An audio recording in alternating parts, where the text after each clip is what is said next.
Boa tarde, comunidade IF Sul de Minas, boa tarde a todos presentes. Antes de iniciar, pedir desculpa por esse tempinho aí, tivemos uns contratempos, mas é normal. E por conta de instabilidade de internet, então tá explicado aí as desculpas pedidas a todos os presentes, né? Então, gente, chegamos aí, né, a esse dia tão esperado por todos, com esse assunto tão importante de ser levado, de ser comentado, né? É um assunto que a gente não deve se calar, né? Muito pelo contrário, a gente tem que falar, a gente tem que abrir o diálogo para esse assunto tão importante que leva não só ao adoecimento, mas também à morte também de tanta gente, de tantos entes queridos, de tantos profissionais aí, e talvez, né, instrumentos como essa live, possa ser auxiliar, né, alguém ou alguma pessoa que esteja num momento tão difícil, né? Principalmente esse momento que a gente passa por pandemia, enfim, né? E ó, um recadinho para todos, só lembrando que para ter direito ao certificado dessa palestra aqui, o aluno ou presente aqui tem que ter assinado lá, tá joia? Eu vou pedir pro pessoal da produção colocar aqui o link aqui nos chats para quem não assinou esse formulário, que assine lá para ter direito a esse certificado, tá bom? Que só após isso que vocês terão direito ao mesmo, tá joia? E, gente, é uma honra, né, receber o Alessandro aqui, porque é uma pessoa tão fluente no assunto, uma pessoa tão querida nossa, que aceitou esse convite de tão bom agrado e com esse assunto tão maravilhoso, né, de suma importância para trazer para todos vocês, né? E só lembrando que essa live é um oferecimento da Coordenadoria Geral de Assistência ao Educando e em parceria com a Coordenadoria de Qualidade de Vida daqui, do IF Sul de Minas, viu, gente? Só para lembrar. E o tema da palestra, como todos já sabem, que é saúde mental no serviço público. Como cuidar para não adoecer. É um tema bem importante, é um tema delicado que o Alessandro vai trazer aqui para nós, e eu já aproveito, já abro aqui para vocês, para quem tiver dúvidas, para quem tiver algum questionamento para o profissional, que se estenda aqui no chat, tá bom? Pode perguntar, pode fazer aqui que a nossa produção irá remeter para ele, tá joia? E ao final da palestra, ele vai responder aos questionamentos, às perguntas, tá joia? E durante também a palestra, a produção irá selecionar algumas e, se ele conseguir ir respondendo de acordo com o andar, né, com o acontecimento, ele já responde na hora também. Então, dúvidas, se vocês tiverem, coloca aqui embaixo, tá joia? E se você não assinou ainda a lista de presença para ter direito ao certificado, corre lá e não deixe de assinar. E se você acha essa palestra importante, ó, nós temos aqui embaixo uma ferramenta muito importante, gente. Tem um aviãozinho aqui que ela direciona para qualquer plataforma digital. Então, manda para o seu amigo, manda para quem você quiser para vir assistir. Porque, ou se não, guarda aí o link para assistir depois, porque eu acredito que essa palestra vai ser uma de tira-bolso. Na hora que você tiver qualquer dúvida, vai lá e assista ela para sanar qualquer dúvida, tá joia? E, como praxe, eu vou apresentar aqui o currículo do nosso convidado, o Alessandro Vinícius de Paula. Ele é psicólogo pela UFMG, especialista em psicologia social e em psicologia organizacional e do trabalho pelo Conselho Federal de Psicologia, mestre em psicologia pela UFMG, doutor em administração pela UFLA, atua hoje como professor, pesquisador no curso de graduação em psicologia, no programa de pós-graduação em psicologia da Universidade Federal do Mato Grosso, e desenvolve também atividades de ensino, pesquisa e extensão concentradas nas seguintes áreas: psicologia organizacional do trabalho, com ênfase na saúde do trabalhador, e psicologia social, com ênfase nas relações de gênero e saúde. Esse é o nosso convidado de hoje. Faço a honra aqui de apresentar a vocês. Seja bem-vindo, Alessandro. Que prazer tê-lo aqui com a gente no IF Sul de Minas. Olá, obrigado. Boa tarde a todos e todas. É um prazer estar aqui. Agradeço a gentileza do convite, agradeço a gentileza com que vocês estão me recebendo. Espero que a gente possa contribuir nessa tarde para pensar um pouquinho sobre esse tema, que é a saúde do trabalhador, mais especificamente a nossa saúde como servidores, né, públicos. Mas obrigado, Exatamente. Júnior. Eu que agradeço, em nome de toda a coordenadoria, de toda a assistência ao educando, a parceria com a qualidade de vida daqui do IF, a gente agradece a sua presença aqui, Alessandro. A gente fica muito feliz, principalmente por sanar, né, trazer ao conhecimento esse tema tão importante, né, Uhum. então que as pessoas precisam conhecer mesmo e se expressar mais, né, Alessandro? Porque a Sim. ideia é falar, né, a ideia é não deixar, né, ficar concentrado, fechado no mundo, né? Isso é importante, porque a campanha que vocês fazem, né, e trazer esse tema para dentro do mês, né, do Setembro Amarelo, e discutir essas Sim. questões do adoecimento mental, isso é fundamental. A gente vai ver, eu vou conversar um pouquinho com você sobre isso. A gente tem uma série de adoecimentos e muitas pessoas adoecem caladas, digamos assim, né? Pois é. Fiquem sem manifestar esse adoecimento, sem manifestar que está precisando de ajuda. Então a gente vai conversar um pouquinho sobre isso, entender como que é esse caminho, como que podem ser esse contexto de trabalho que pode levar à saúde ou, se não cuidar, ao adoecimento. Vocês viram a dica que o Alessandro deu? Ele vai ensinar o caminho. Ele vai mostrar qual o caminho para conseguir sair, pelo menos, desse universo, né? Se você se enquadrar alguma coisa, pegue as dicas aí, tá joia? Alessandro, eu não vou me alongar mais, porque nós temos aí, as pessoas estão ansiosas para te ouvir falar, e eu vou dar início agora, pedir né, início agora da sua palestra, seja bem-vindo, uma boa Obrigado. sorte, e para quem tiver dúvidas, gente, deixa aqui no chat, coloque aqui, e se quem não inscreveu ainda lá para ter o direito ao certificado da palestra, também aqui está no chat aqui, o link de acesso ao formulário, vai lá, preencha e boa palestra aí para vocês. Alessandro, obrigado. Obrigado, gente. Então, mais uma vez, boa tarde. Eu vou agradecer a equipe técnica, que vai, inclusive, eu pedi que passasse, a gente tentou fazer com que eu mandasse aqui os slides, mas deu algum probleminha. Então, eles vão projetar para a gente aí os slides, e aí eu vou conversando com vocês à medida em que eles forem projetando os slides, tá? Bom, então, a gente está aqui numa ação, né, do Instituto Federal de Educação, Ciência e Tecnologia do Sul de Minas, a gente vai chamar do IF Sul de Minas, especificamente do Campus Muzambinho. Eu agradeço ao convite do psicólogo lá do Campus Muzambinho, Túlio, que fez essa solicitação, né, que eu viesse falar com vocês, e eu espero estar à altura para, né, corresponder ao que vocês estão aguardando, para a gente falar um pouquinho sobre a saúde mental no trabalho, que é a minha especialidade. Então, eu agradeço a Coordenadoria Geral de Assistência ao Educando, e essa parceria foi feita também com a Coordenadoria de Qualidade de Vida da Pró-Reitoria de Gestão de Pessoas do IF Sul de Minas. Bom, pode passar, por gentileza. Então, o título, vocês já sabem, né, que a gente vai conversar um pouquinho hoje sobre o assunto da nossa palestra. Pode passar, por gentileza. A gente vai conversar um pouquinho sobre a saúde mental, né, e o serviço público. Como cuidar para não adoecer. E eu tenho que ser bem honesto com vocês, vou falar isso aqui, vou repetir lá na frente, né, não tem caminhos muito simples, né, e nem muito curtos para que a gente chegue nesse lugar. Eu vou explicar e vou falar um pouco sobre isso, mas a ideia da palestra e da conversa que a gente vai ter aqui hoje é muito mais fomentar algumas discussões, algumas questões para a gente pensar, de como a gente tem feito a nossa prática como servidores públicos, algumas questões que eu vou falar aqui servem para o trabalho, de forma geral, independente da iniciativa privada ou pública, mas eu foquei aqui, no caso, no serviço público federal, tá? Então, algumas questões aqui a gente vai ver que vocês vão, quem está assistindo aqui, eu trabalho no município, trabalho no estado, trabalho numa universidade federal, não é um instituto federal, mas tem coisas que são muito próximas desse mundo do trabalho que a gente está vivenciando hoje no contexto que a gente está das relações de trabalho, tá bom? E, então, eu vou pedir para passar para a gente iniciar propriamente. Bom, o que é isso? Eu dividi nossa conversa de hoje, né, em 3 grandes momentos. O primeiro é o cenário.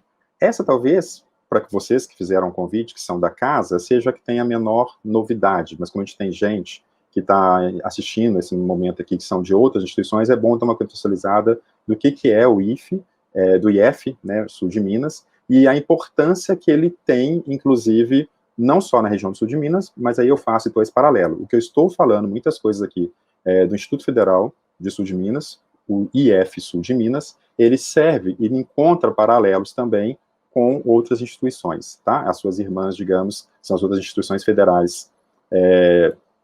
E aí eu vou falar um pouquinho sobre isso. Pode passar, por gentileza? Só o IF, então, em números, né, vocês têm uma quantidade enorme de... Deixa eu só... Estão conseguindo acompanhar? Beleza, então. Vocês têm uma quantidade enorme de atribuições para uma instituição só. Ou seja, né, tem uma legislação, que é a 11.892 de 2008, que cria e reorganiza, digamos, as antigas escolas técnicas, algumas unidades que tinham do Cefet, exceto duas, né, a UTF, que é o Cefet, né, do Paraná, que virou UTF, e o Cefet Minas, que permanece como Cefet Minas. Mas tirando algumas exceções, né, a maioria dessas instituições, então, que tinha esse perfil técnico-tecnológico, eles se tornam, então, os institutos federais.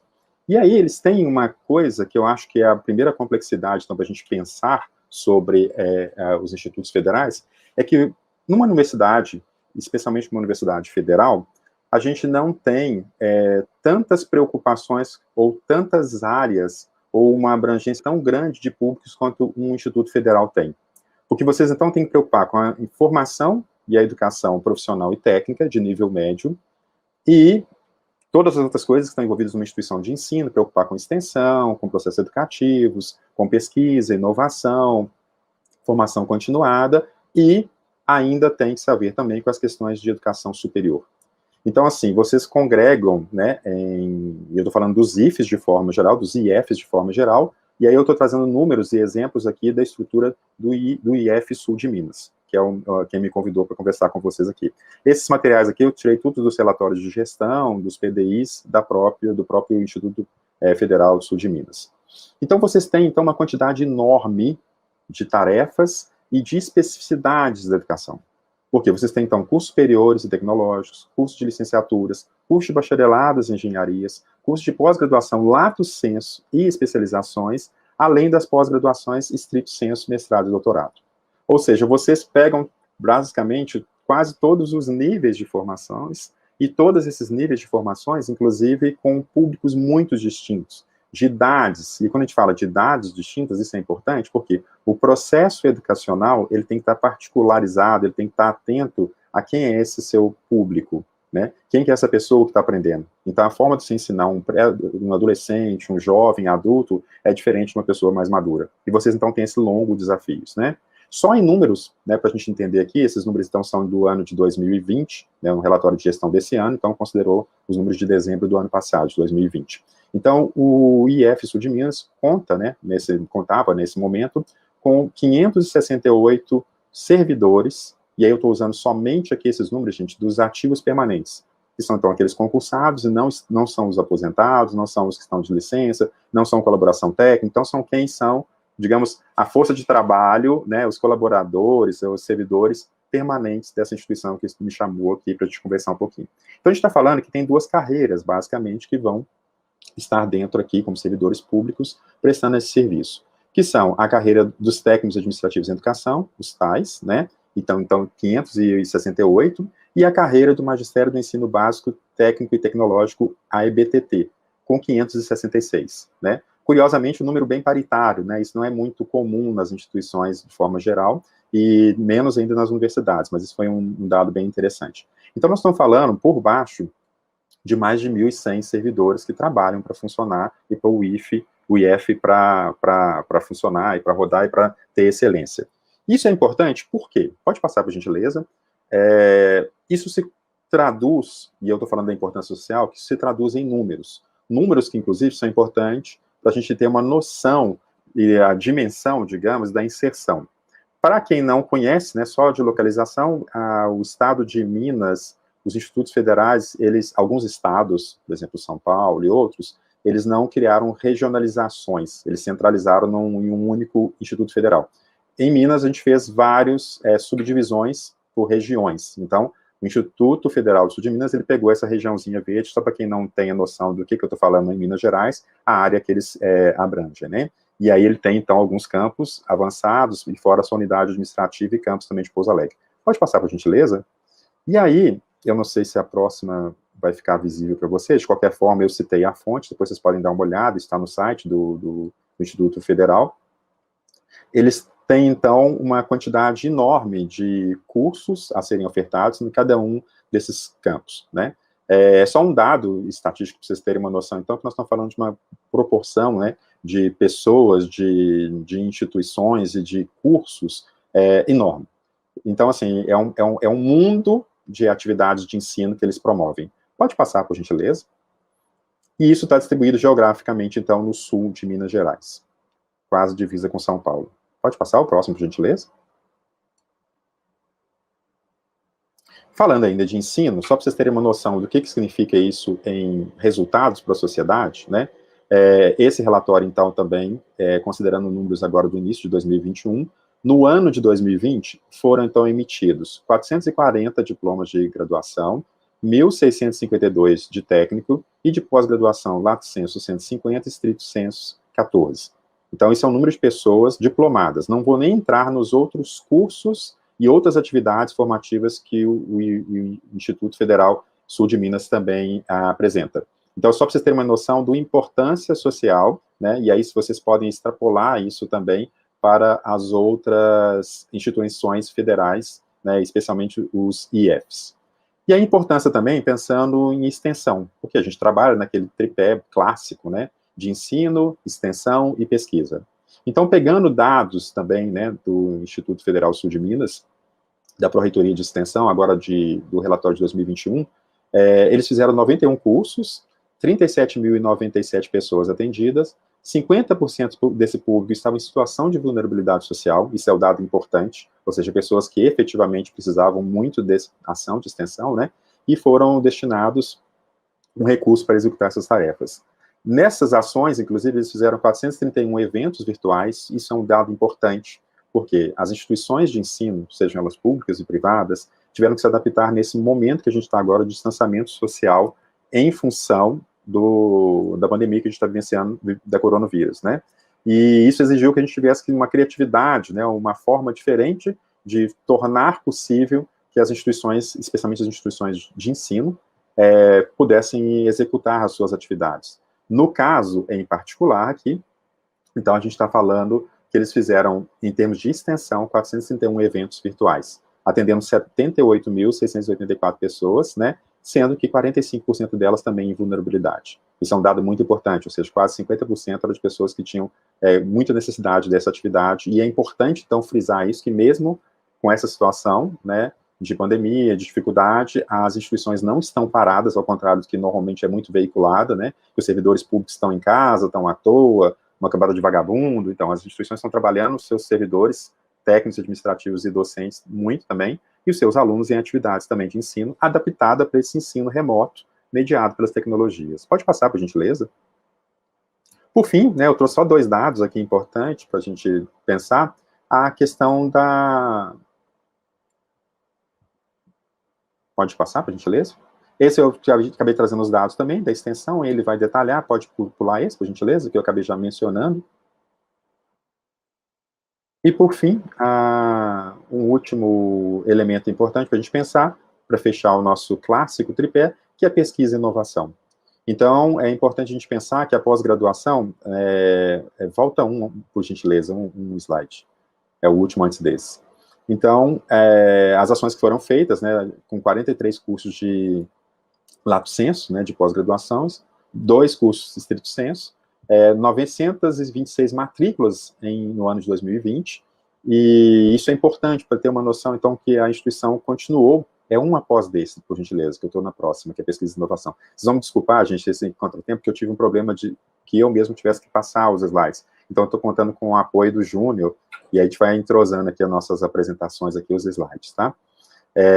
E outro dado que eu acho muito importante, pensando no perfil empreendedor dos institutos federais, né, que é a presença das empresas júniores, né, ou empresas juniores, como vocês queiram também, né. Então, que são ações que também se mantiveram vivas e atuantes, e é uma porta de entrada muito importante para os alunos, especialmente da graduação, nessa lógica de pensar o trabalho, de como você fazer uma inserção, né? E é um momento muito bacana também de você pensar algumas inovações. Isso todos são dados, gente, que eu trouxe, só para vocês entenderem, né? Aqui, falando do IF Sul de Minas, né, dessa realidade deles, mas para que vocês entendam que são instituições, o IF Sul de Minas, os outros IFs, as universidades federais, que tem muitas ações ocorrendo, né, nesse momento da pandemia, desde que foi decretado, literalmente, as condições sanitárias que a gente precisou fazer o distanciamento social, as medidas importantes, necessárias, ainda necessárias de cuidado com a saúde, tá ok? Pode passar, por gentileza. Então, são alguns números para vocês observarem que, durante o ano de 2020, com a pandemia, essa instituição e as demais não ficaram paradas, né? Elas continuam tendo uma importância social enorme em termos de inserção, em termos de prestação de serviço à comunidade, pensando nesse tripé clássico, né, que é do ensino, pesquisa e extensão, tá? Aí eu vou entrar mais propriamente no nosso assunto da nossa conversa de hoje, né, que é pensar um pouquinho, e aí eu faço uma provocação a vocês, né, que eu vou falar um pouquinho sobre o Sísifo, que é de uma mitologia grega, um personagem bem conhecido, tá? E tal, mas eu vou fazer uma provocação. Seremos todos Sísifos, né? Por que eu pergunto isso, né? A gente vai falar um pouquinho sobre a construção da identidade e a precarização do trabalho.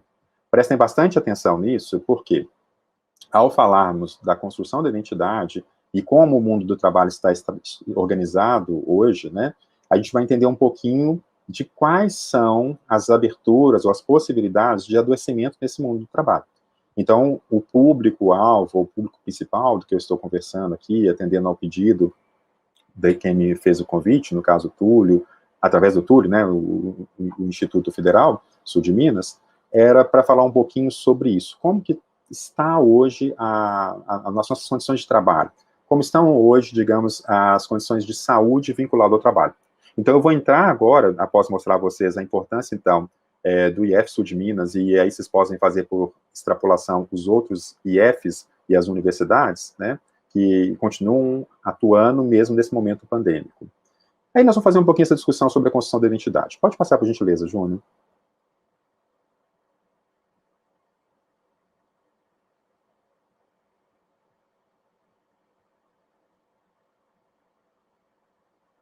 Bom, aí a gente precisa ter uma coisa aqui para deixar claro, né, de que eu estou falando ou de onde eu estou falando.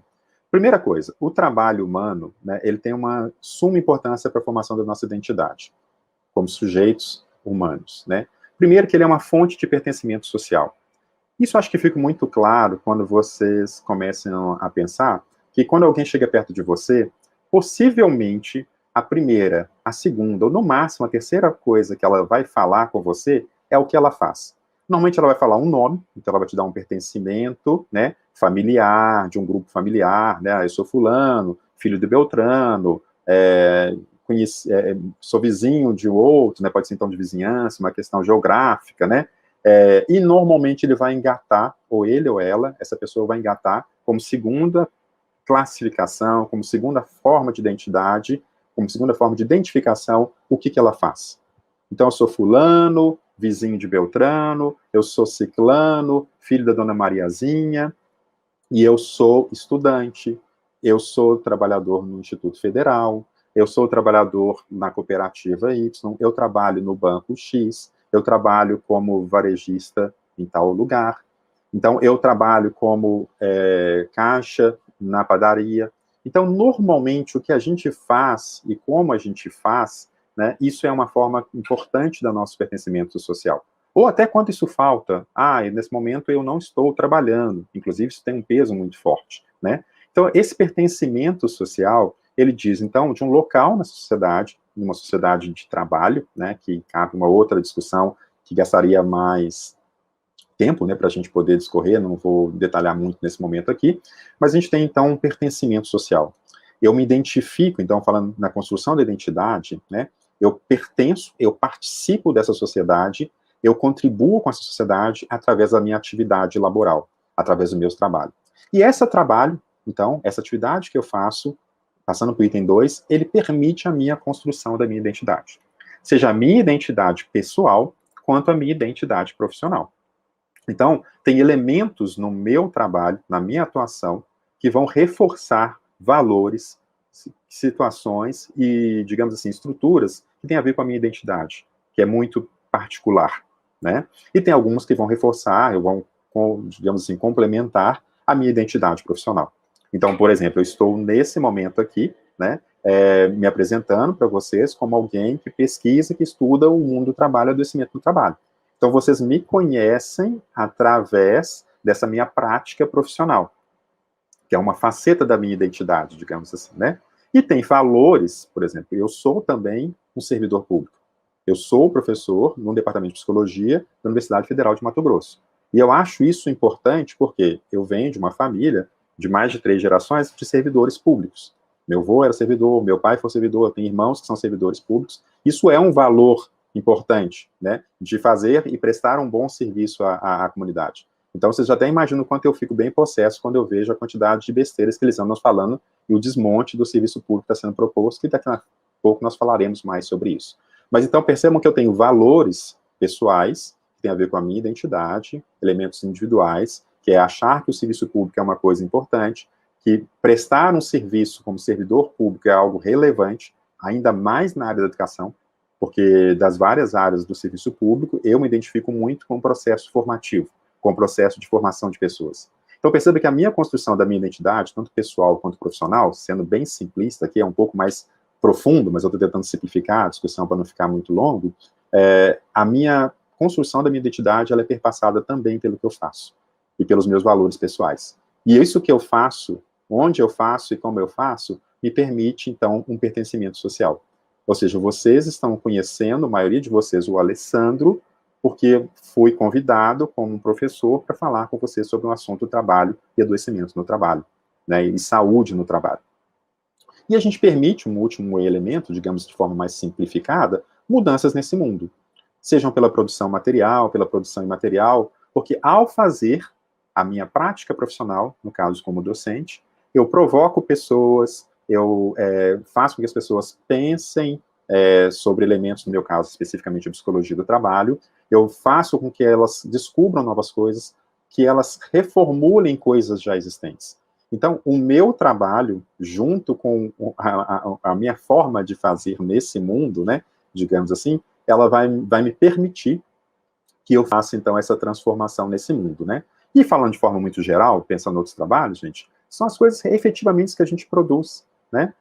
Então, o trabalho que você entrega para essa sociedade, lembra que eu comecei falando da importância social do trabalho do IF Sul de Minas, né? Ou seja, ele atua nessa comunidade e esses trabalhadores, os servidores, né, e não só os servidores, mas também pensando nos terceirizados e toda a equipe de trabalho que faz com que o IF funcione e preste esse serviço à comunidade, isso é uma produção, né, isso é um resultado, digamos assim, que essa instituição está entregando para essa sociedade.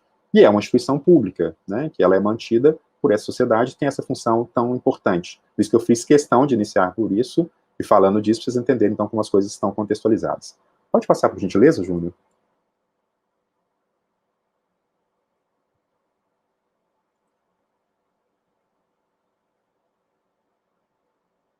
Bom, e aí vocês me perguntam, mas essa coisa de adoecimento, adoecimento mental, isso aí é frescura, isso aí é chilique, e isso aí em um termo que está muito na moda, mimimi, isso não existe. Não, gente.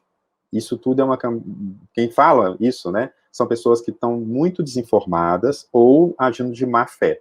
Por quê? O adoecimento mental, ele é sério, ele ocorre em várias esferas da vida, várias pessoas podem ser acometidas. Semana passada vocês tiveram uma palestra fantástica do Túlio, né, o psicólogo do campus aqui no Zambinho, que fez uma palestra fantástica falando sobre ansiedade, depressão. Quem não conseguiu assistir, dá uma olhada no histórico aqui, na semana passada, dia 16, ele fez essa palestra, está salva aqui no site, né, e no canal da TV IF Sul de Minas. E então não vou entrar muito nos detalhes do estresse, da depressão e da ansiedade. Foi muito bem falado, muito bem explicado na semana passada pelo psicólogo Túlio Trevisan.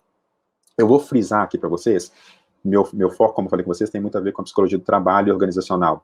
E eu trabalho também com muitas instituições, né, que são da iniciativa privada, e eu acho que tem horas que você tem que mostrar isso em números para que a pessoa entenda. Então, tem dados da Organização Mundial da Saúde mostrando, né, que o adoecimento dessas esferas de ansiedade, estresse, depressão, isso é uma coisa séria. E é uma coisa, inclusive, que tem impactos seríssimos para a saúde individual dessas pessoas, para essa sociedade, e tem impactos econômicos financeiros. Para você der uma ideia, então, estima-se que o custo da depressão e da ansiedade para a economia mundial no ano de 2020 foi de mais de 1 trilhão de dólares. Dólares, não estou falando reais, que reais já seria muito. Então, prestem atenção que nós estamos falando de uma perda enorme em termos financeiros. É óbvio que a gente não está olhando só cifras, mas se você não está convencido que o adoecimento dos sujeitos, seja individual, seja o custo que esse sujeito adoecido vai ter para sua família, para sua comunidade, para o sistema de saúde, pense, então, no custo econômico que isso tem de forma geral, né?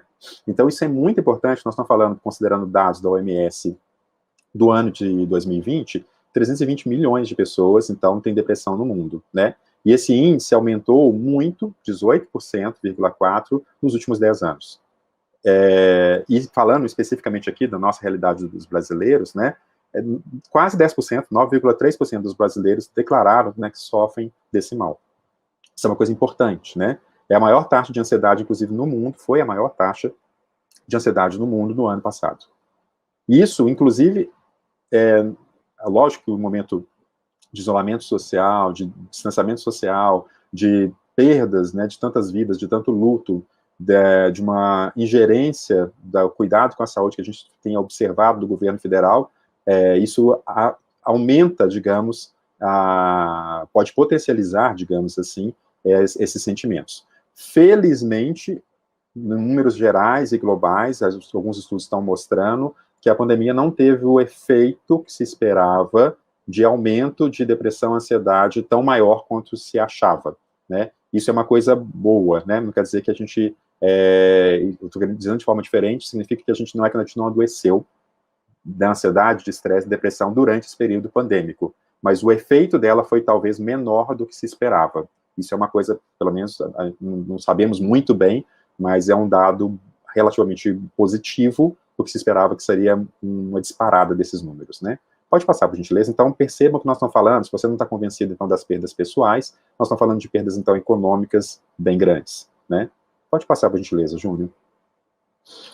E aí, por que isso é importante? Quando a gente fala, então, eu falei com vocês na iniciativa privada e pública de forma geral, né, o custo desses adoecimento mental, né? E volta uma só, por gentileza, Júnior. E qual que é o cenário, então, no serviço público? Que é o público que nós estamos conversando aqui hoje, né, que são servidores públicos, majoritariamente, mas pensando, então, do IF Sul de Minas. A gente tem, já tramitando, desde meados, né, de 19, mas chega praticamente a proposta em segundo semestre do ano passado, de 2020, a proposta, então, de reforma administrativa, a nova reforma administrativa, que, na verdade, eu estou chamando aqui de uma deforma administrativa, né?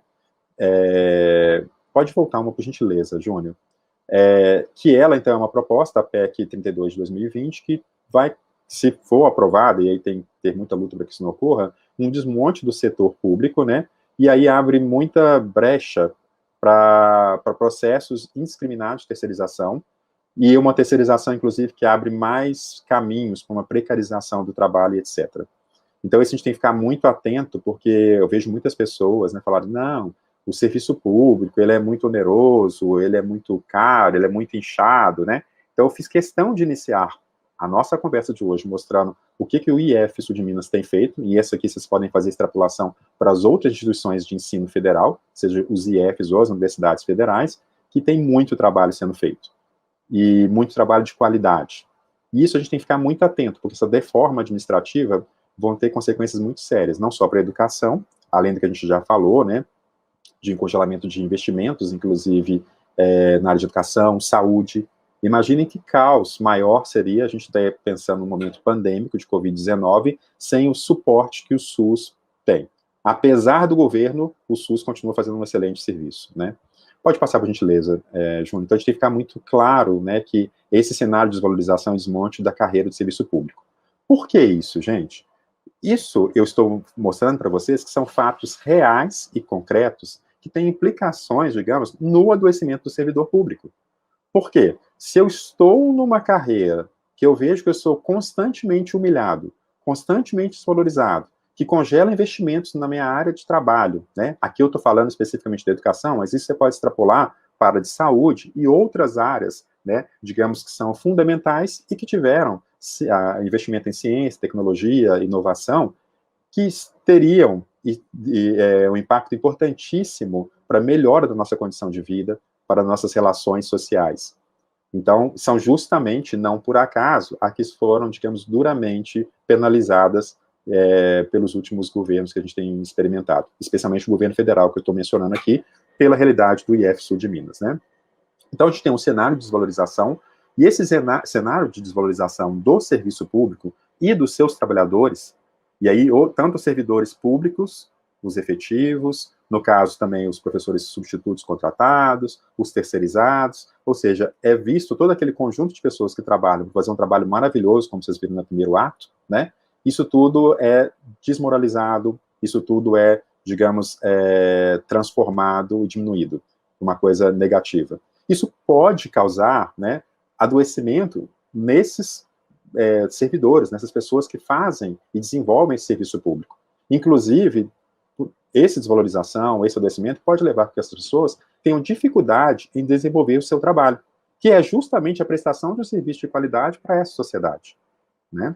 Isso, a gente tem observado, então, um aumento do adoecimento desses servidores públicos, com problemas nas relações interpessoais, no ambiente de trabalho, com dificuldade em equilibrar a vida pessoal e profissional, especialmente nesse momento pandêmico, né, a gente está tendo algumas experiências que, de forma muito abrupta, muitos trabalhadores tiveram que aderir ao teletrabalho, o trabalho remoto, né, à distância, e de forma sem muito treinamento, sem muita estrutura, né? A gente tem visto agora em alguns estudos, a gente está fazendo 2 estudos de mestrado aqui, tanto na Universidade Federal de Mato Grosso, quanto no IF de MT, e a gente tem perguntado essas questões do trabalho remoto. Os dados estão sendo até bem surpreendentes. Depois, se a gente tiver tempo, a gente conversa um pouquinho mais sobre isso, né? É o trabalho da Marina e da Isabela, que são 2 mestrandas que estão com a gente aqui no mestrado em psicologia, e estão aparecendo informações bem interessantes sobre o trabalho remoto, né? E, inclusive, que para nossa surpresa como pesquisadores, foram até bem avaliado algumas situações de trabalho remoto, mas eu vou ter alguns palpites do porquê isso aconteceu, que eu vou explicar para vocês mais à frente, especialmente dos técnicos administrativos, da carreira dos técnicos administrativos, mas isso aí é cenas do próximo capítulo. E a gente vê, então, também uma diminuição da saúde desse trabalhador, né? Ele diminui o seu comprometimento no trabalho, porque ele se sente desmotivado, ele se sente desvalorizado, né? Ele se sente, inclusive, sem possibilidade de encontrar sentido e significado nesse trabalho. E, inclusive, de dar uma boa produção, um bom rendimento nesse trabalho. Então, a gente tem um cenário, por isso que eu estou mostrando para vocês, que apesar deles se matarem, né, deles se organizarem, deles darem o sangue para fazer um excelente trabalho de prestação de serviço para a sociedade, ainda tem muitas pessoas, infelizmente, especialmente de um governo federal, desvalorizando esse trabalho que é feito na educação, na saúde, em outras áreas que são importantes também. Pode passar, por gentileza, Júnior. Aí eu pergunto a vocês, então, né, sobre, seríamos nós, então, todos sísifos nesse mundo de trabalho? Por que eu estou fazendo essa pergunta para vocês? Não sei se vocês se recordam, né, da mitologia grega, mas Sísifo é das figuras talvez mais conhecidas, né, e aí eu pus 2 figurinhas aqui para vocês lembrarem de quem que é, mas só um contexto rápido de que é a historinha, né? Ele é um descendente de Prometeu, e ele era o rei, né, de Corinto. E em um determinado momento, né, e aí, lógico, você sabe que mitologia tem várias versões, né, gente, eu vou então adaptar de uma possível aqui para vocês. E numa das vezes, então, Sísifo viu que Zeus sequestrou uma ninfa, no caso, né, era Égipa, que era filha de Ásopo, que era um deus rio. E aí, Zeus, então, sequestrou a filha dele, e esse deus rio, digamos assim, né, ficou preocupado, desolado, sem saber o que aconteceu, onde que estaria a filha dele. E aí tem um detalhe, Corinto é uma região muito seca, que não tem um bom abastecimento de água, né, não tinha um bom abastecimento de água. E aí, então, Sísifo era sempre muito conhecido por ser muito sagaz, né, digamos assim, ele era muito esperto. E ele viu uma oportunidade, então, de falar, olha, eu sei onde que está, negociou lá, então, com o pai da filha sequestrada, e nesse caso ele fez um acordo, eu falo que foi a delação premiada, né, e canguetou lá Zeus, né, explicou que foi Zeus lá, mas em contrapartida, o que ele pediu é que fosse, então, esse deus rio, né, o Asopor, fizesse uma fonte de água para abastecer sua cidade. E assim foi feito, né? O Asopor fez o rio lá, uma fonte de água para Corinto, e em troca, Sísifo falou, então, onde que estava com Zeus e tal. Daí vocês imaginam, então, que Zeus não ficou muito contente, né, de ser caguetado pelo Sísifo, né? Então ele foi e mandou nada mais, nada menos que Thanatos, a própria morte, para buscar o Sísifo para prestar contas, né?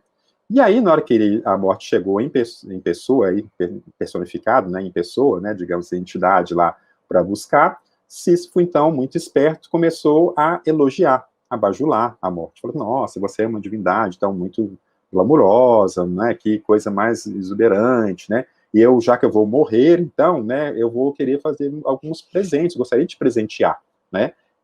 Porque agora os meus tesouros, eu como rei, nada, não vai ter valor nada disso, né? E ele presenteia, então, Thanatos, né, a morte, com um colar e pulseiras. Mas, na verdade, ele estava enganando Thanatos, né, de novo, e isso eram, na verdade, algemas, né? E ele prende, então, Thanatos dentro do seu reino e prende, então, a morte. Só que aí dá ruim de novo. Por quê, né? Como Thanatos, a morte, está presa, ela não pode fazer seu trabalho, então. E daí vocês viram, então, que as pessoas não morriam mais na cidade, né? E logo, então, as pessoas não morrendo mais, né? Porque a morte estava aprisionada lá no reino de Corinto, de Sísifo, né? Isso começou a desagradar aos deuses. Por exemplo, Hades, que é o deus dos submundos, né? Ele não recebia novas almas para aumentar o seu legado, né? Já o Hades, que era o deus dos... Ares, que era o deus da guerra, ninguém morria na guerra mais. Então, porque se a diversão dele era no momento de guerra, as batalhas, né, epopeicas e tudo mais, então, assim, todo mundo foi reclamar com Zeus, falou assim, ó, não dá, ué, a gente precisa de gente morrendo para a gente ficar aqui celebrando. E nisso, então, Zeus, pé da vida, porque tinha sido canguetado e agora ainda não levou à morte, ninguém morre mais, né? Ele vai de novo e manda Ares libertar Thanatos, a morte que estava presa no reino de Corinto, né? A Ares, então, vai lá, libera Thanatos, a morte, e a morte vai de novo atrás de Sísifo, né? Sísifo já prevendo, né, que a morte ia vir muito pé da vida atrás dele, né, porque ele foi enganado várias vezes, e foi presa, né, ele vai e combina com a esposa dele que, assim que ele for embora, que ele, como rei, né, teria direito a um velório, a uma cerimônia, né, que todo rei tinha. E ele fala assim, ó, fala com a esposa dele, combina, você não vai enterrar o meu corpo, você não vai fazer os préstimos funerários que um rei merece. Então a morte chega, leva ele, vai parar lá nas profundezas, e ao chegar lá, então, né, ele vai e fala com o Hades, que é o deus do submundo, fala assim, olha, tudo bem, eu pisei na bola com vocês, né, eu prendi a morte, pessoas não estavam chegando aqui no seu mundo, eu sei que eu pisei na bola, mas, gente, vocês estão vendo que eu estou adaptando, assim, né, para o nosso contexto aqui. No entanto, o que acontece nisso aqui? Esse deus da morte fala assim, olha, conversa com ele, fala assim, mas olha só o que minha esposa fez, ele não me fez o meu velório, eu preciso de um velório para entrar aqui nesse mundo, eu preciso de um dia, eu preciso voltar lá para vingar da minha esposa, tá, e fazer os preparativos do meu velório para que eu possa. Ele volta de novo, né, de novo, o Hades permite que ele fique 24 horas aqui para resolver essas pendências todas, ele foge, cai no mundo, pega a esposa dele, vai embora, e enganou a morte mais uma vez. Ele envelhece, viveu toda a sua vida, né, cuidando da sua vida, e ao final da vida, já em velhinho, realmente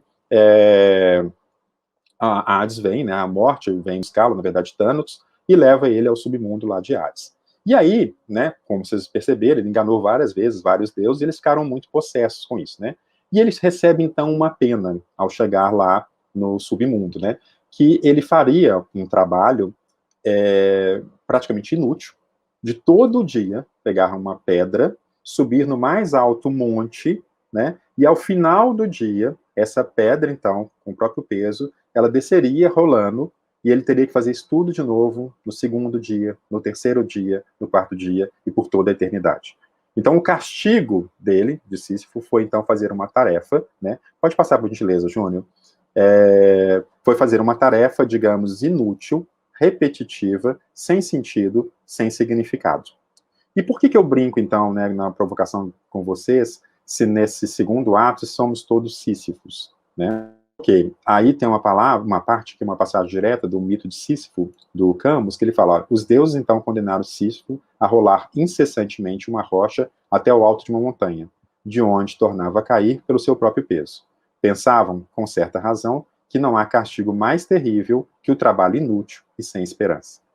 Então, gente, para fechar esse ato, pode passar por gentileza, Júnior, eu falo para vocês o seguinte: o trabalho e as condições de trabalho que a gente tem hoje, né, a gente precisa tomar bastante cuidado, especialmente quando a gente está falando de saúde mental, adoecimento no trabalho. A gente tem que tomar alguns cuidados, porque tem tarefas que são, por si só, repetitivas. Né? Tem tarefas, por exemplo, eu, como professor, eu tenho que lançar notas, organizar diários, isso é semestralmente. Isso tem uma repetição da tarefa. Né? Eu falo que tem tarefas, por exemplo, que de cada profissão, de cada atuação, que são repetitivas em si. Esse, por si só, não é o problema. O problema é quando elas ficam somente repetitivas, sem o sentido. Ou seja, eu não consigo perceber por que eu estou fazendo aquilo, como eu deveria fazer diferente, ou como eu poderia fazer aquilo de forma mais saudável, né?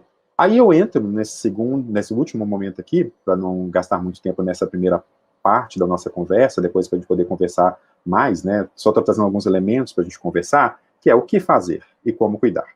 E aí é aquela hora que vocês vão pegar o seu lápis, seu caderno, sua caneta, seu computador e vão digitar aí.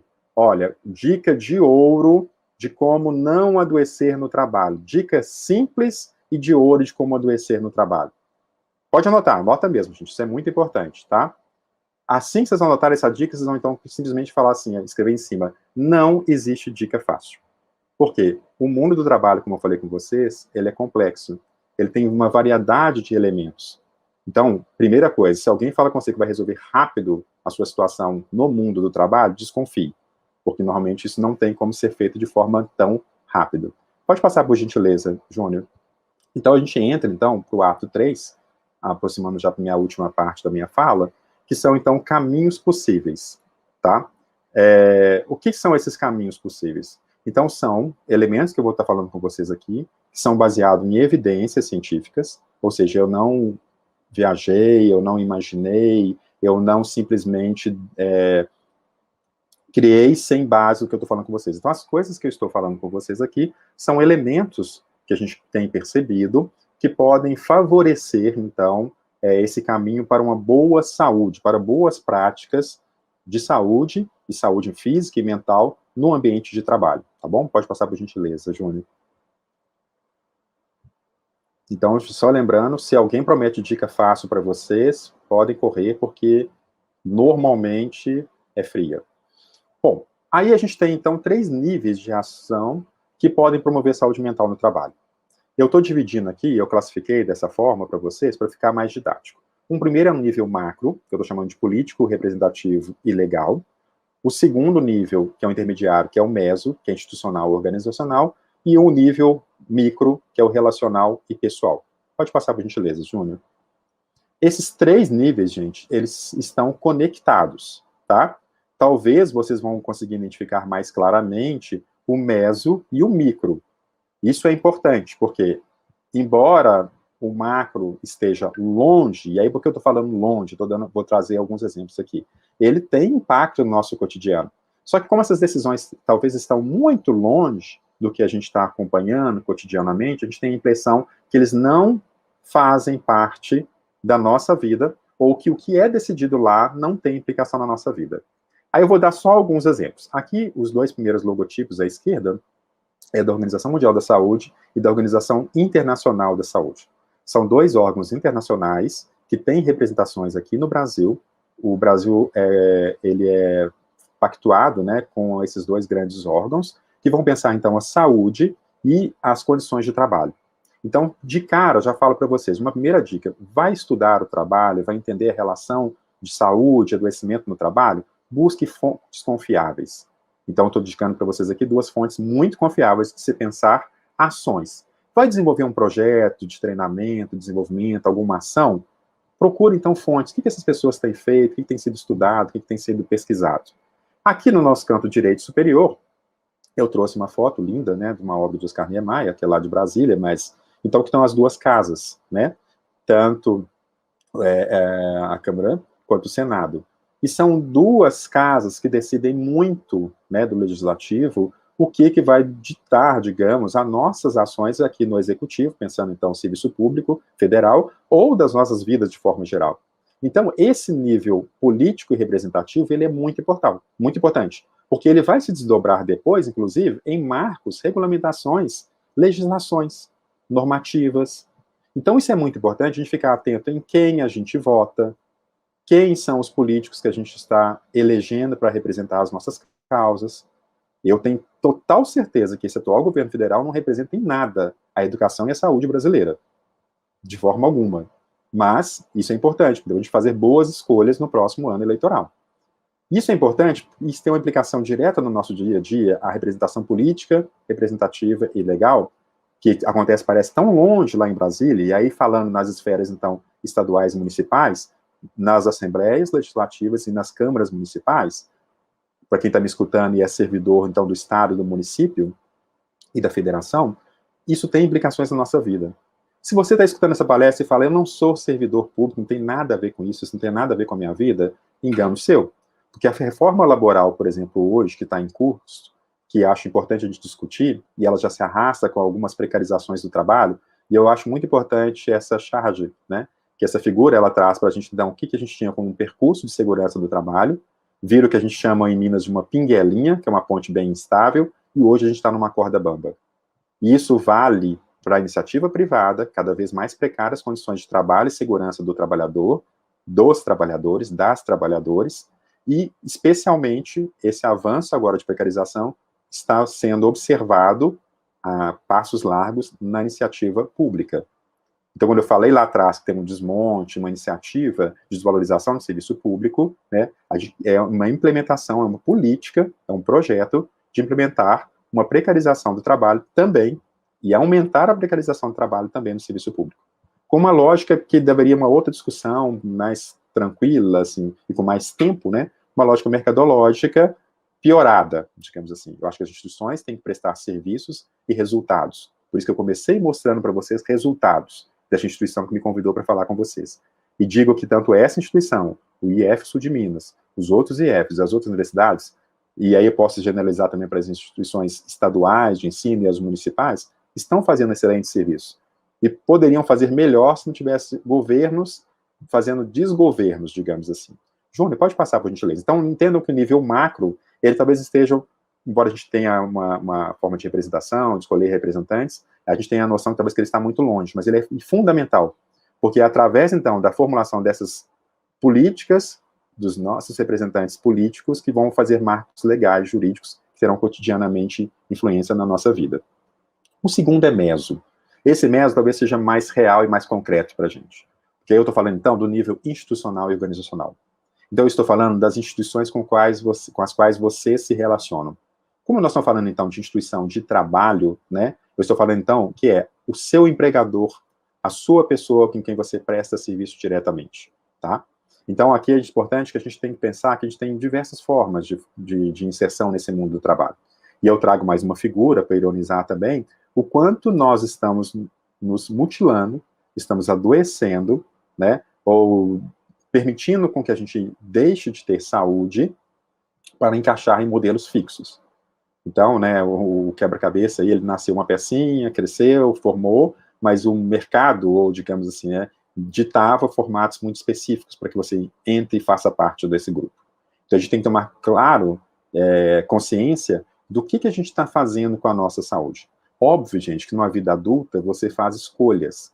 Você deixa de fazer determinadas coisas e faz outras. Você abre mão de determinadas coisas no momento, mas até que ponto você está se só cedendo? Até que ponto você está se atropelando, digamos assim, atropelando a sua saúde física, mental, a sua saúde psicológica, as suas relações? Pode passar, por gentileza, Júnior.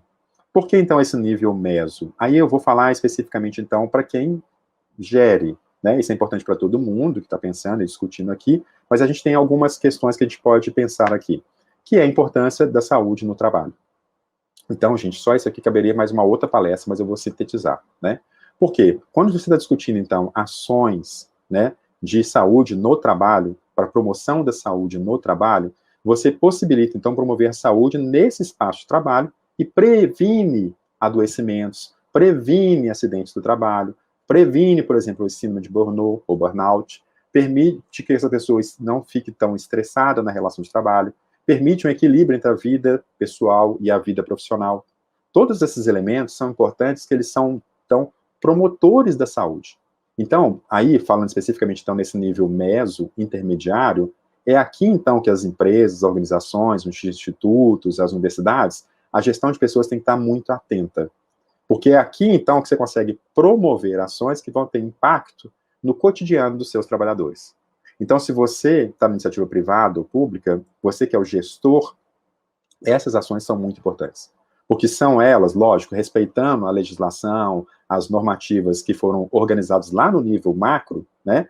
Elas vão cumprir tudo aquilo que é necessário, ou até fazer críticas, se for possível, pedir mudanças e adaptações para que sejam mais saudáveis, né? Isso é importante também, a gente não pode entrar só numa visão conformista, é assim, a legislação foi feita, a gente pode pedir melhores e deve pedir melhores, até porque a gente tem experimentado uma série de perdas de direitos dos trabalhadores, né?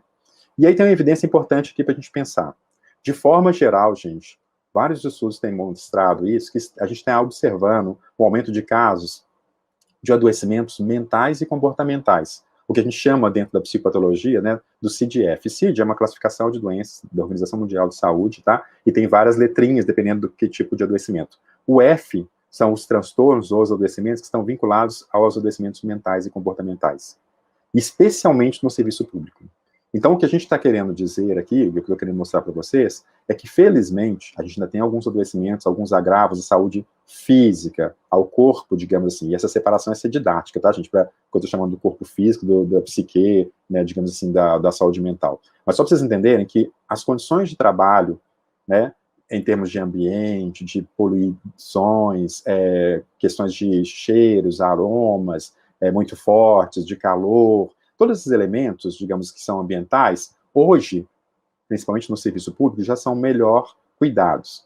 Agora, a gente tem visto um aumento de transtornos mentais e comportamentais. Então, a gente está vendo um aumento de burnout, ou burnout, a gente está vendo mais estresse, a gente está vendo mais, digamos, adoecimento, síndrome de pânico, né? Eu vou antecipar daqui a pouco, eu vou falar um pouquinho disso. A gente tem uma coisa muito séria para a gente começar a pensar. Pode passar a próxima, por gentileza, Jônio. Que é pensar, então, como que vai ser essa volta ao trabalho presencial, porque esse trabalho continua acontecendo e muitas pessoas continuam trabalhando, né, já falei com vocês que os servidores estão trabalhando e muito, mas aí eu vou antecipar, daqui a pouco eu volto nesse ponto, só para a gente pensar um pouquinho. Então, a gente já tem um quadro aumentado de adoecimento mental no serviço público, tá? E por que é importante falar disso? E por que é importante, então, no nível meso, no nível intermediário, no nível da gestão, de quem pensa, de quem formula, de quem executa as políticas de gestão de pessoas, né, dentro das organizações públicas e privadas. Por quê? Para as pessoas e para os indivíduos, isso é importante porque vai permitir que essas pessoas, então, encontrem sentido e significado na sua atividade. E vão efetivar uma coisa que é importante, e aí falando da psicologia do trabalho, né, que é a efetivação da função psicológica do trabalho. E eu vou citar aqui o Yves Clos, que é um pesquisador francês, né, que tem uma obra fantástica, eu sugiro fortemente que vocês vejam e leiam, vou deixar as indicações no final aqui da apresentação, porque essas pessoas precisam, então, obter a saúde no trabalho, recuperar o potencial de saúde, de transformação, de crescimento. Lembra que eu falei que o trabalho é importante para a nossa construção da nossa identidade?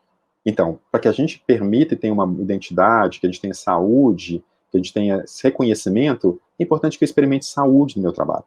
Já falei com vocês, é óbvio que tem tarefas, tem coisas que fazem parte da tarefa, da atividade, que são desgastantes, são estressantes. Mas é uma coisa pontual ou outra, tudo bem? Agora, se o seu trabalho está um trabalho de Sísifo, que é de empurrar uma pedra todo dia, e ao final do dia essa pedra volta e se faz tudo de novo, sem o menor sentido, sem o menor significado, sem a menor conexão com esse trabalho, isso é muito sério, né? Então, importância da saúde mental, e aí eu estou falando especificamente no nível meso para o gestor, fique atento à saúde do seu colaborador. Fique atento à saúde do seu servidor. Nós estamos falando de serviço público, tá? Para a gestão pública, isso é importante, porque o serviço público serve para prestar bons serviços à comunidade. Então, esse gestor público e a gestão pública, ele tem que equacionar essa demanda, então, entre o que a sociedade e o usuário do serviço público quer e esses trabalhadores e servidores públicos vão prestar de serviço. Então, discutir saúde no trabalho é também importante, não só para os sujeitos, que vão promover saúde, vão ter condições de trabalhar de forma saudável nesse trabalho, e é importante também para a gestão pública, porque aí sim ela consegue que aquele órgão público, aquela instituição pública, preste um bom serviço. Você vai ter, então, sujeitos saudáveis, motivados, engajados para realizar esse trabalho, né? E para a sociedade, por que é importante, né, que os órgãos preocupem, que eles cuidem da saúde do trabalhador, né? Porque a sociedade, então, vai conseguir receber, né, a sociedade vai ter entregue, digamos assim, esse bom serviço, que é custeado pelos contribuintes, tá bom? Então, percebam que a saúde no trabalho, a saúde do trabalhador, no nosso caso aqui de hoje, a discussão do servidor público, né, ou dessas pessoas que estão colaborando, e a gente tem que lembrar que esse grupo, a gente tem os contratados, a gente tem os terceirizados, a gente tem, então, os concursados, tem um grupo de pessoas que estão ali para prestar esse serviço. Então, cuidar bem das relações de trabalho é importante para todos esses grupos que eu falei aqui. Pode passar, por gentileza, Júnior. E, por fim, no nível micro, no nível, então, relacional e pessoal. Esse é o nível, talvez, mais próximo, literalmente, que a gente consegue ver cotidianamente, tá? Pode passar, Júnior. E aí eu vou começar falando com vocês uma coisa muito importante, que a gente viu agora, no meio do ano, né, nas Olimpíadas de Verão de Tóquio. Olimpíadas 2020, que acabou sendo 21 em função da pandemia, né? A gente teve um caso que causou muito espanto, né? Que foi da Simone Biles, que ela desistiu de disputar uma série de provas, que ela era finalista e ela era super favorita em muitas modalidades esportivas, né? Que ela ia concorrer. E essa polêmica, então, que gerou esse caso, foi muito importante nesse contexto que a gente está discutindo aqui, da gente entender a nossa saúde mental, e especialmente no contexto de trabalho. Porque, gente, para Simone, né, o atletismo é um trabalho muito sério, muito árduo, muito duro, especialmente no atletismo, especialmente para as meninas também, né, que começam muito cedo, uma rotina de treino enorme, né, mas isso é o trabalho dela. Então isso é muito importante, que ela percebeu que ela estava num limite físico e emocional muito perigoso. E aí, quem quiser, depois tem relatos e relatos da história dela, de como ela fez isso, e muito acertadamente, ela conheceu o seu limite e respeitou o seu limite. Então, eu estou trazendo o caso da Simone Biles para a gente pensar que é fundamental a gente conhecer e respeitar os nossos limites. Lembra da figurinha que eu trouxe lá, do quebra-cabeça que teve que se mutilar para caber no posto de trabalho? A gente faz algumas escolhas, a gente faz alguns sacrifícios para trabalhar. Agora, tome cuidado do quanto você está se perdendo, ou se perdendo totalmente, nesse sacrifício que você está fazendo. Então, está na hora de você pensar, né, as formas de você melhorar seu ambiente de trabalho, influenciar melhor nesse ambiente de trabalho, melhorar a sua forma de relacionar com esse trabalho, né, ou, se for o caso, até pensar numa mudança de setor, de gestão, de carreira. Isso é muito importante a gente pensar. Mas, então, no micro e no relacional, ou seja, da relação que você tem diretamente com as pessoas próximas, amigos, famílias e colegas de trabalho mais próximos, e a sua percepção, o seu autoconhecimento, isso é muito importante. Então, a gente fala agora um pouquinho desse nível micro. Eu vou trazer algumas questões, especialmente em função do setembro agora, amarelo, e nesse mês da saúde mental, da promoção da saúde mental, de fazer abertamente esse debate, eu vou trazer alguns elementos, então. Eu comecei ilustrando com a Simone, porque eu acho que isso é importante a gente pensar, e foi um caso recente, atual, que tem a ver com uma profissional de alto nível, de alto desempenho, né, que o trabalho dela o trabalho dela é esse, e ela teve, então, esse bom senso, e apesar de uma série de críticas, depois foi muito elogiada, mas causou um espanto. Então, fiquem atentos e atentas ao quanto vocês estão conhecendo, respeitando os seus limites, tá bom? Pode passar, por gentileza, Júnior. E aí eu vou trazer algumas, aí literalmente dicas, essas dicas inclusive são da Organização Pan-Americana de Saúde, vinculada à Organização Mundial da Saúde, que eu vou repetir alguns elementos, inclusive, que o Túlio já falou na semana passada, mas eu acho que algumas pessoas, quem não viu, é importante que isso fique registrado.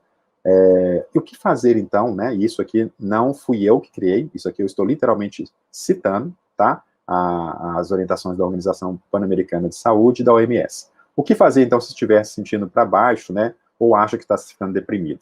E esse deprimido, gente, essa dica, então, vale de forma geral. Eu estou aqui discutindo o mundo do trabalho, a saúde do trabalhador. Mas percebam que essas dicas valem de forma geral, tá? Do seu adoecimento. Só Alessandro? para a gente... Oi, Júnior. Olha eu que atrapalhando você um pouco. Nós Imagina. temos 10 minutinhos. Estou finalizando. O assunto é tão bom que se estende. Claro, Se claro, deixar, a gente claro. fica aí várias horas. Peço Tá bom. desculpa a todos que estão Imagina. presentes por essa interrupção, mas 10 minutinhos, professor. Obrigado. Perfeito, obrigado. O professor tem mania de falar muito, Júnior. É um tema apaixonante, já viu, mas obrigado, tá? Capaz. Então tá. Então, só para andar rápido aqui, eu vou andar mais simples nessas duas aqui, nessas últimas dicas que o Túlio já falou há um tempo atrás. Então, primeira coisa, converse com alguém de sua confiança, né, sobre seus sentimentos. Fale, isso é importante. Mantenha contato com família e amigos, ou seja, isso é importante você ter uma rede de apoio. Mantenha hábitos alimentares e sono regulares, pode passar, por gentileza. Faça exercícios com regularidade, isso é uma forma difícil para algumas pessoas, para algumas práticas, mas isso é importante. Evita ou restringir a ingestão de álcool e outras drogas, especialmente porque o álcool, no momento que você está nesse momento de depressão, pode dar aquela falsa euforia no primeiro momento, mas ela vai depois aumentar o seu potencial de depressão. Procure um serviço de saúde, necessariamente é importante você procurar, vá ao posto, procure o seu profissional de saúde que você confie, tá? Pode passar, por gentileza, tá? E uma última dica nesse sentido de individual, do nível micro, é esteja atento aos seus pensamentos negativos, especialmente aqueles persistentes, né? E no caso de autocrítica exagerada, né? Tente sempre que possível, pode passar, por gentileza, tá? Substituir por pensamentos positivos. Você não ficar naquela coisa de remoer alguns tipos de sentimentos, alguns pensamentos, né? Ser muito rigoroso com você mesmo, digamos, e autocobrando. Pode passar, por gentileza.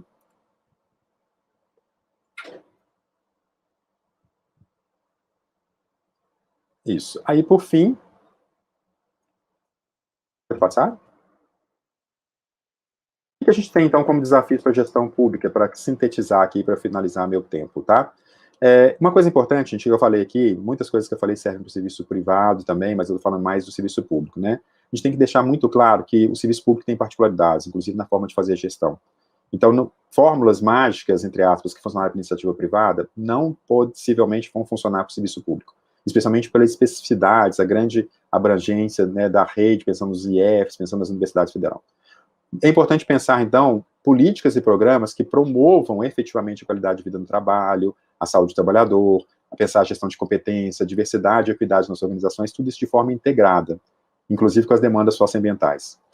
A gente vai ter depois, caberia uma palestra só para isso, para a gente pensar, e eu já sinalizo isso aqui com bastante ênfase, nós temos que começar a discutir amplamente o retorno às atividades presenciais após esse período de trabalho remoto emergencial devido à Covid. A gente já tem uma instrução normativa 65 do ano passado, né, que já prevê a possibilidade de trabalho, teletrabalho, de trabalho de horário flexível. Então, isso aí eu já faço um apelo para os gestores públicos, né, para já começarem a discutir isso com muito cuidado, porque senão a gente vai ter uma enxurrada de pessoas com afastamento e com adoecimento por um momento, digamos, de pós-traumático, de pós-pandemia. Então, já sinalizo isso com muito cuidado, tá? Por fim, a última página, por gentileza, a gente precisa fazer mais estudos sobre as condições de trabalho e de saúde do setor público, né? Para a gente ter, então, que eu falei com vocês, não tem solução simples. A gente faz gestão baseada em evidências científicas. E para você ter evidência científica, é importante que você faça pesquisa.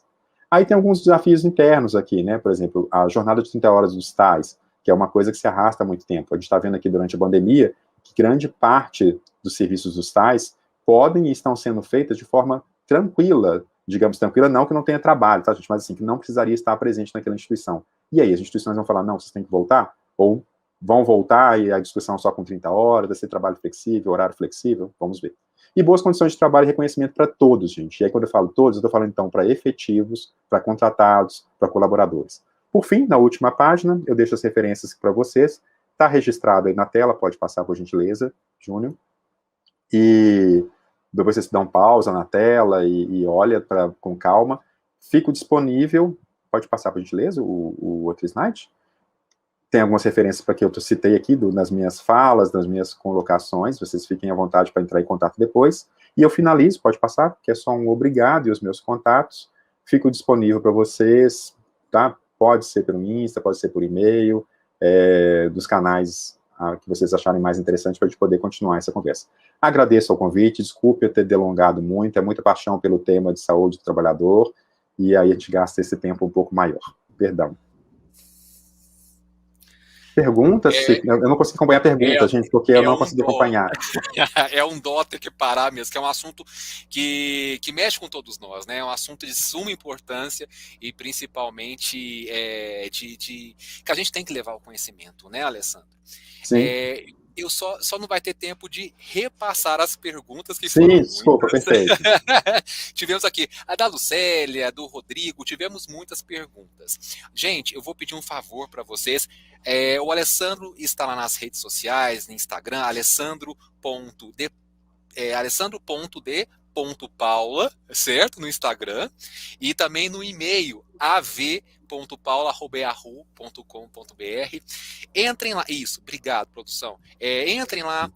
Qualquer questionamento que vocês tenham, qualquer dúvida, o Alessandro vai estar lá, né, Alessandro? Para responder, você, servidor, seja da rede federal, aqui do Instituto Federal, seja de ou qualquer outra instituição vinculada ao serviço público, tá bom? Ele vai estar lá à disposição de todos vocês para sanar qualquer dúvida, porque trazer o conhecimento, à luz, qualquer conhecimento que evite o adoecimento de qualquer irmão nosso aí, é de importância a todos nós, né, Alessandro? Perfeito, perfeito. Mais uma vez agradeço. Capaz, a gente agradece esse papo gostoso, porque eu estava até tão interagido aqui, que o assunto é tão gostoso que passou assim, ó, a gente nem viu a hora passar. Sim.